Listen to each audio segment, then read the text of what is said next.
C'est pour ça que de plus en plus, mes bien-aimés dans le Seigneur, dans les temps de la fin, l'église véritable, elle sera cachée. Comme au temps de Jézabel, les véritables prophètes étaient dans les grottes. C'est pour ça ceux qui partiront à l'enlèvement de l'église, ce sera ceux qui seront dans les coulisses et qui seront en train de se préparer pour le grand retour du Maître. C'est pour ça que Jésus veut te sanctifier. Laisse Jésus te laver par les eaux de sa parole. Que le nom de notre Seigneur soit béni, glorifié pour cette nouvelle audio. Nous lui rendons toute l'honneur et la gloire pour ce nouveau sujet que nous allons aborder par la grâce du Seigneur. Voilà, j'aimerais parler avec vous, mes bien-aimés dans le Seigneur, des chrétiens solitaires. Il y a beaucoup d'enfants de Dieu qui sont, je le crois, pour beaucoup, nés de nouveau, qui ont bel et bien accepté Jésus-Christ dans leur vie comme Seigneur et Sauveur, mais qui, à cause de certaines expériences qu'elles ont expérimentées, ou peut-être d'une mauvaise conception de l'Évangile, ou encore d'autres, clairement, volontairement, qui préfèrent ne pas avoir de problème avec les personnes et qui préfèrent s'isoler. J'aimerais tout simplement exhorter ces bien-aimés et les encourager à la communion fraternelle, mes bien-aimés dans le Seigneur. Vous savez, il faut que nous puissions se le dire, nous ne pouvons pas, mes bien-aimés dans le Seigneur, nous perfectionner seuls. Nous avons besoin des uns et des autres, mes bien-aimés, pour le perfectionnement. Quel est le but du perfectionnement? Le but du perfectionnement, mes bien-aimés dans le Seigneur, c'est également aussi le but de la préparation, mes bien-aimés, à l'enlèvement de l'Église. Nous devons savoir, mes bien-aimés, que nous disons et nous le répétons sans cesse, Jésus revient, Maranatha, mais dans la vérité, qu'est-ce que ça veut dire? Si Jésus revient, ça veut dire qu'il faut que je me prépare au préalable. Et l'une des manières de se préparer, c'est le perfectionnement. Et sans plus tarder, on va prendre quelques passages qui concernent justement le perfectionnement. Et ce perfectionnement n'est possible que dans la communion fraternelle. Étant seul, mes bien-aimés dans le Seigneur, on ne peut pas être confronté aux caractères différents. Étant seul, on ne peut pas faire face, mes bien-aimés dans le Seigneur, aux oppositions. Étant seul, on ne peut pas manifester l'amour du Seigneur. Étant seul, on ne peut pas manifester les dons spirituels. Et étant seul, mes bien-aimés dans le Seigneur, eh bien, c'est un danger pour nous-mêmes. Parce que étant seul, il y a plus de facilité à tomber dans les fausses doctrines parce qu'on ne confronte pas ce que l'on reçoit avec le corps de Christ. Et étant seul, on a également plus de facilité, mes bien-aimés dans le Seigneur, à tomber dans le péché. Comme la Bible nous dira, il faut, dans le livre de Hébreux chapitre 3, que si cela dépend de vous, aussi longtemps qu'on peut dire aujourd'hui, exhortez-vous chaque jour afin qu'aucun de vous ne s'endurcisse par la séduction du péché. Donc on voit, mes bien-aimés dans le Seigneur, cette exhortation réciproque que nous devons avoir les uns pour les autres. Étant seuls, ces réalités spirituelles sont impossibles dans nos vies. Mais commençons à lire quelques passages par rapport au perfectionnement. Dans le livre de 2 Corinthiens, chapitre 13, le verset 8, il est écrit « Car nous n'avons pas de puissance contre la vérité, nous n'en avons que pour la vérité. Nous nous réjouissons lorsque nous sommes forts, tandis que vous êtes forts. Et ce que nous demandons dans nos prières, c'est votre perfectionnement. » Et ce que nous demandons dans notre prière, c'est notre perfectionnement. Alors, qu'est-ce que le mot perfection veut dire? Le mot perfectionnement vient du grec catharsis, qui veut dire un renforcement, un perfectionnement de l'âme, une discipline, une instruction. Donc, en gros, le mot perfectionnement ici veut tout simplement dire un homme mature, un homme accompli en qui rien ne manque. Il est tout simplement question ici de la stature parfaite de Christ. Au verset 11 de 2 Corinthiens chapitre 13, il est écrit « Au reste, frères, soyez dans la joie, perfectionnez-vous, consolez-vous, ayez un même sentiment, vivez en paix. » Donc on voit vraiment, c'est des verbes pronominaux, mais bien aimés dans le Seigneur, qui est au pluriel, qui parle de plusieurs personnes, mais bien aimés dans le Seigneur. Au reste, frères, soyez dans la joie, perfectionnez-vous. Donc vous avez vu, bien aimés dans le Seigneur, que l'une des raisons de la communion fraternelle, mes bien-aimés, c'est le perfectionnement. Quand nous lisons dans le livre de Actes 2, à partir du verset 44, parce que notre intérêt, mes bien-aimés dans le Seigneur, c'est le modèle, qui est la parole de Dieu. Et nous voulons, mes bien-aimés dans le Seigneur, nous approcher au plus près des Écritures, au plus près de Actes des Apôtres. Et lorsque nous regardons l'Église dans sa primitivité, quel était le soubassement et la base de l'Église primitive? Dans Acte 2, à partir du verset 44, il est écrit « Tous ceux qui croyaient étaient dans le même lieu et avaient tout en commun. Ils vendaient leurs propriétés et leurs biens et ils partageaient le produit entre tous selon les besoins de chacun. » Verset 46, « Ils étaient chaque jour tous ensemble assidus. » Ils étaient chaque jour tous ensemble assidus. Donc il y a des éléments très importants. Ils étaient chaque jour tous ensemble. Et on continue, assidus. Donc c'est pas un dimanche dans le mois, un dimanche dans l'année, un dimanche tous les 6 mois. Non. Ils étaient chaque jour tous ensemble assidus au temple. Regardez, ils rompaient le pain dans les maisons. Donc on voit la notion de la fraction du pain. Ils prônaient leur nourriture avec joie et simplicité de cœur. Louons Dieu, vous avez vu, louons Dieu et trouvant grâce auprès de tout le peuple. Et le Seigneur ajoutait chaque jour à l'Église ceux qui étaient sauvés. Donc on voit, mes bien-aimés dans le Seigneur, cette notion véritablement de communion, de fraction du pain, de louange, de prière, de famille, mes bien-aimés dans le Seigneur. Et il est vrai que souvent nous parlons de l'œuvre de la croix, de l'œuvre de la croix, pardon, mais quelle est la conséquence de l'œuvre de la croix? Dans Jean 17, le verset 20, il est écrit, donc c'est la prière du Seigneur avant d'être livré, « Ce n'est pas pour eux seulement que je prie, mais encore pour tous ceux qui croiront en moi par la parole, afin que tous soient un, comme toi, Père, tu es en moi, et comme je le suis en toi, afin que le monde croie que tu m'as envoyé, je leur ai donné la gloire que tu m'as donnée, afin qu'ils soient comme nous, un, moi en eux et toi en moi, afin qu'ils soient parfaitement un, afin qu'ils soient parfaitement un, et que le monde connaisse que tu m'as envoyé et que je les ai aimés comme tu m'as envoyé. » Donc on voit encore ici l'unité, la notion du corps de Christ. Donc on voit vraiment, mes bien-aimés dans le Seigneur, qu'on ne peut pas vouloir appartenir au royaume des cieux, et j'irai même plus loin, vouloir passer l'éternité avec le Seigneur, parce qu'en vérité, on ne passera pas l'éternité qu'avec Jésus. Il est vrai que quand on parle de l'éternité, on parle du Seigneur parce qu'il est la personne centrale, mais ça peut être incomplet, parce qu'on passera l'éternité avec le Seigneur, mais avec également les élus du Seigneur. C'est-à-dire que ce que nous vivons sur la terre n'est tout simplement que les prémices de ce qui se passera au ciel. Et si je ne veux pas être avec les frères et sœurs sur la terre, je ne peux pas vouloir être avec les frères et sœurs au ciel. Et en vérité, nous sommes de passage, nous sommes des pèlerins dans ce monde. Et ce que nous vivons est, je dirais, la gloire à venir.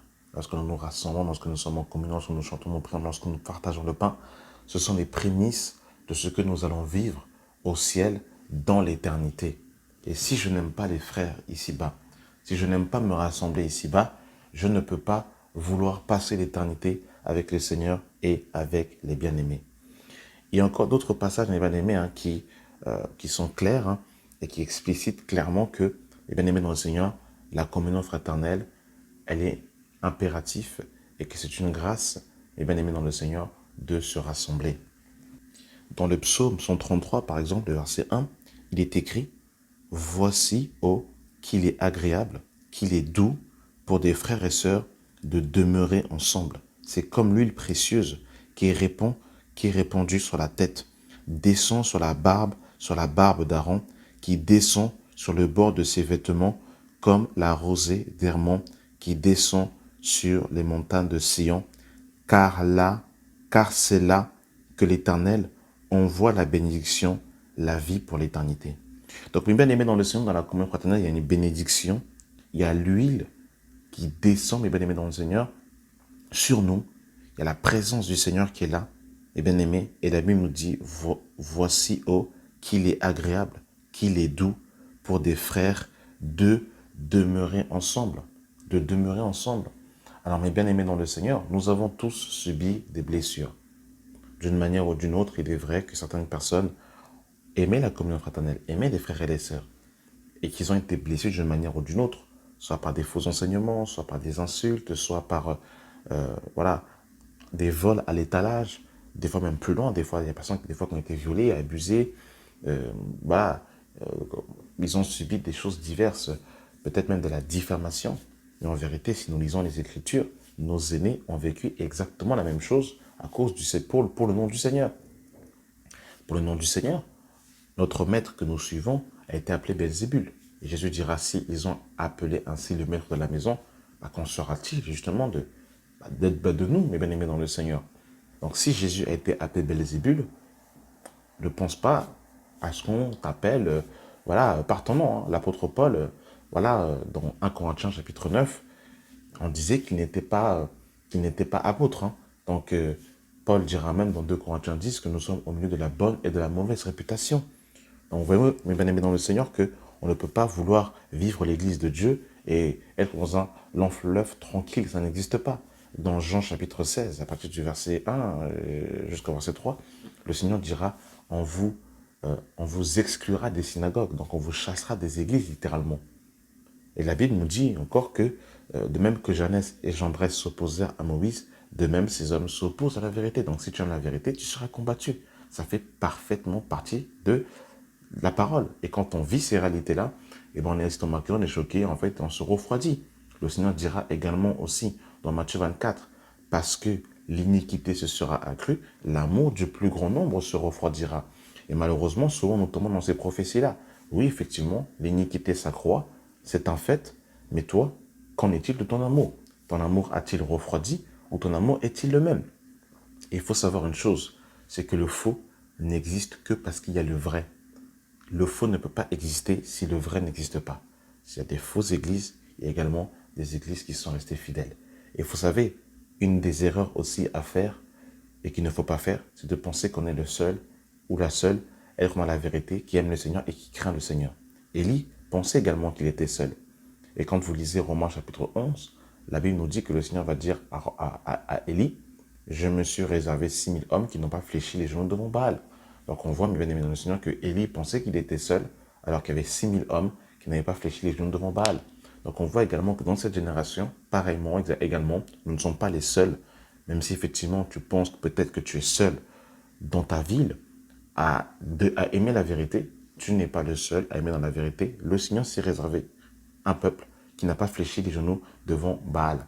Donc ça, il faut bien le comprendre, mes bien-aimés dans le Seigneur, que être seul, mes bien-aimés dans le Seigneur, ne peut que nous porter préjudice. La Bible nous dira encore dans le livre de Ecclésiaste, chapitre 4, le verset 9, « Deux valent mieux qu'un, parce qu'ils retirent un bon salaire de leur travail.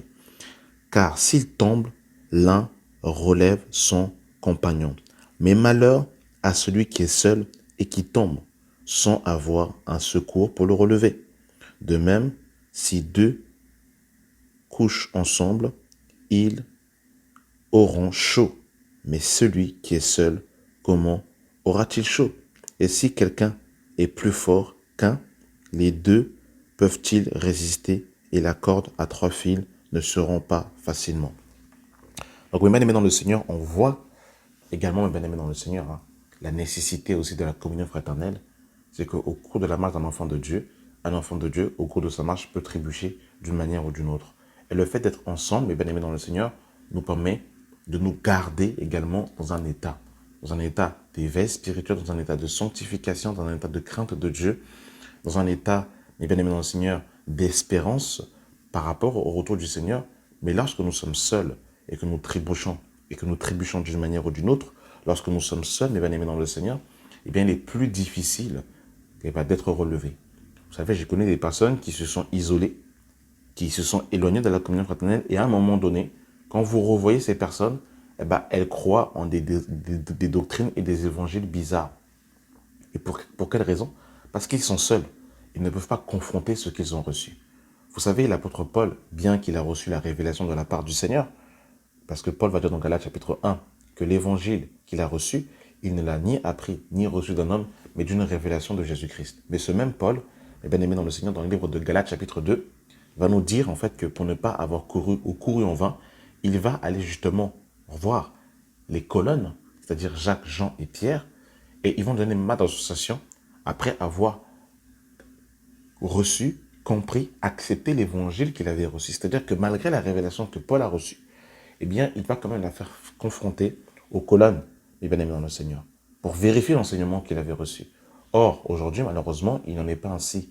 Aujourd'hui, les gens ont des révélations qui ne confrontent pas au corps de Christ.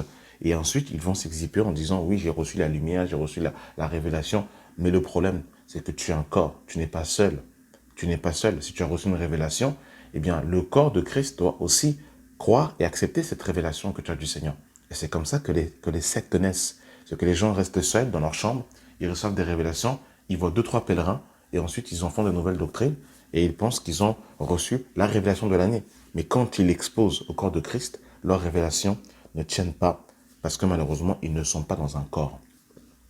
Et ça peut même être aussi préjudiciable pour nous-mêmes, le fait d'être seul, hein, mes bien-aimés dans le Seigneur, et ça révèle aussi, mes bien-aimés dans le Seigneur, malheureusement, un état, le fait d'être seul, de ne pas vouloir se rassembler et de rester seul. Dans le livre de Proverbes 18, le verset 1, il est écrit « Celui qui se tient à l'écart recherche ce qui lui plaît, il s'irrite contre tout ce qui est sage. » Celui qui se tient à l'écart recherche ce qui lui plaît. Donc vous avez vu que quand on est à l'écart, on est centré sur nous-mêmes. On cherche notre propre intérêt et on s'irrite contre tout ce qui est sage. C'est la vérité de l'évangile. C'est la vérité de l'évangile. Et vous savez, nous sommes un corps, nous avons reçu des capacités que, par exemple, un frère a pu recevoir 5 talents, une sœur a pu recevoir peut-être 3 talents, 2 talents. Et ensemble, les bien-aimés dans le Seigneur, je vais apporter à ce que mon frère n'a pas, à ce qui manque à mon frère. Et le fait, par exemple, de dire, voilà, je vais sur la montagne pendant 1 mois, je me coupe de tout, ne me contactez pas, peut-être que ton frère à côté vit des réalités, vit des difficultés. Et si tu aurais été là, tu aurais pu justement être un soutien pour ce frère, pour cette sœur. Mais en te mettant à côté, tu cherches ton propre intérêt. Parce qu'en vérité, dans l'absolu, en vérité, le chrétien ne vit plus pour lui-même. Vous savez, l'apôtre Paul pourra dire dans le livre de Philippiens chapitre 1, « Je suis pressé de 2 côtés. J'ai le désir de m'en aller et d'être avec le Seigneur, ce qui est mieux pour moi. Mais il est préférable que je reste dans la chair pour vous. » Et Paul dira encore, hein, « Je fais tout à cause des élus. » Donc en vérité, Paul ne vivait plus pour lui-même. Il était un sacrifice aux yeux du Seigneur et tout ce qu'il faisait, c'était pour l'intérêt des autres. Mais quand on se coupe des autres, on monte sur la fausse montagne de Sion, comme si on était confiné, eh bien en fait, on se centre sur nos problèmes, sur nous-mêmes, et en vérité, on ne se centre pas sur les autres. On ne cherche pas l'intérêt des autres. Et quand on cherche l'intérêt des autres, mes bien-aimés dans le Seigneur, on reste accessible et disponible.